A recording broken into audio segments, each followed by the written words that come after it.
2-3 চামচের মতো টক দই, তারপরে 1 চামচ পরিমাণ মধু,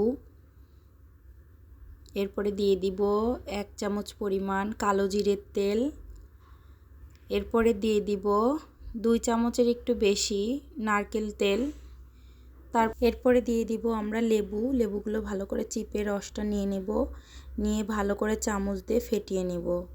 নেওয়ার পরে এবার আমরা এমন একটা বোতলে ঢালবো যে বোতলটায় তেল নেই, মানে এরকম চিরুনির মতো।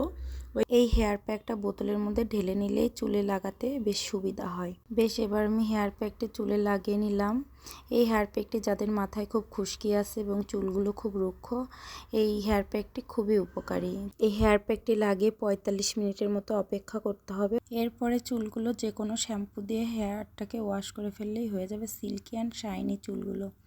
যদি কারোর এই প্যাকটি ভালো লেগে থাকে অবশ্যই বাসায় ট্রাই করবেন।